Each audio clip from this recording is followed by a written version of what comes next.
Bonjour à toutes et tous, j'espère que vous allez bien, très heureux de vous retrouver à nouveau pour cette revue de presse JV. Ce matin, on va parler du bien culturel le plus vendu en France en 2020. Avez-vous deviné, je vous laisse les 3 secondes réglementaires. Voilà, elles sont passées.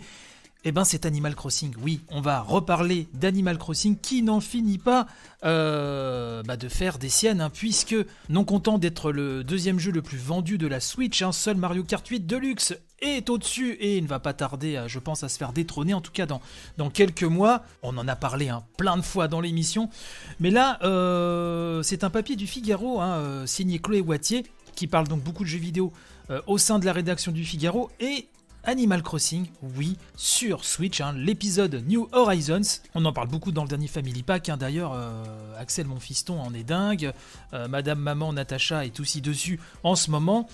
Bref, l'Institut GFK a révélé donc, il y a quelques jours, l'évolution du marché des biens culturels, donc qui comprend les livres, les vidéos, les musiques, les jeux vidéo, donc en France durant toute l'année donc 2020, qui a été ô combien particulière, vous le savez.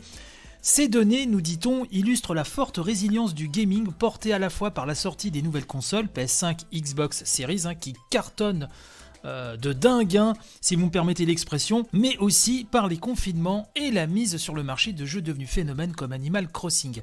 Animal Crossing est ainsi, nous dit Chloé Wattier, le bien culturel qui s'est le mieux vendu en France cette année avec plus d'1 million d'unités écoulées dans le commerce. Il faut ajouter à ce chiffre les achats dits digitaux, moi je préfère le terme dématérialisé, sur le Nintendo eShop, une donnée que ne communique pas Nintendo d'ailleurs. Donc la suite du classement qui ne tient compte que des ventes en format physique fait donc la part belle aux jeux vidéo. FIFA 21 et Mario Kart 8 Deluxe arrivent à la 2e et 3e place avec des ventes comprises entre 500 000 et 1 million d'exemplaires vendus.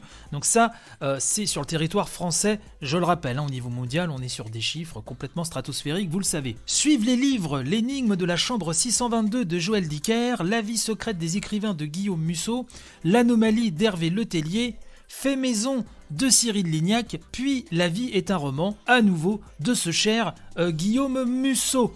Le jeu Assassin's Creed Valhalla se place 9e, suivi par le DVD de La Reine des Neiges 2 et le jeu The Last of Us 2 et Super Mario 3D All-Star, sachant que ce dernier était sorti quand même assez tardivement sur l'année.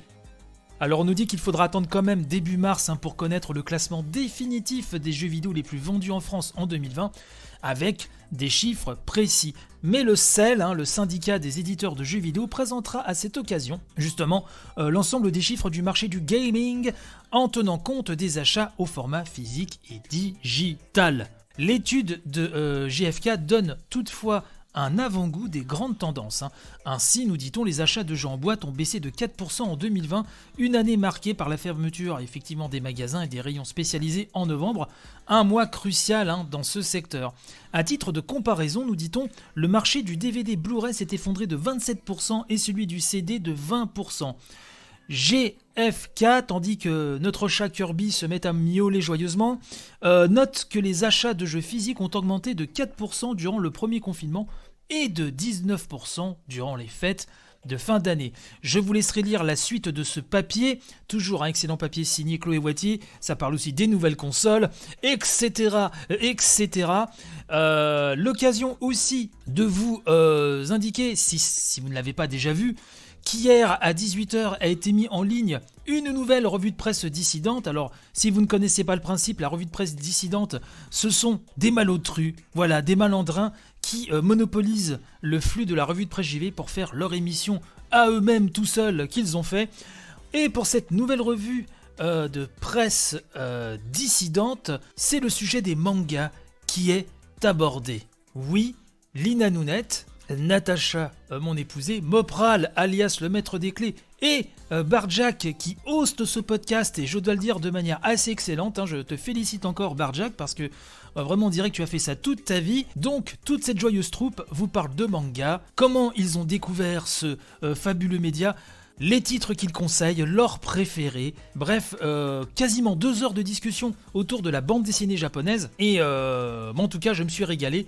Je pense que ce sera effectivement la même chose de votre côté, sachant que même si vous n'êtes pas spécialement féru de manga, eh ben prêtez-y une oreille, je pense qu'il y a certaines informations qui pourront vous intéresser, et pourquoi pas quelques titres qui pourront vous faire de l'œil.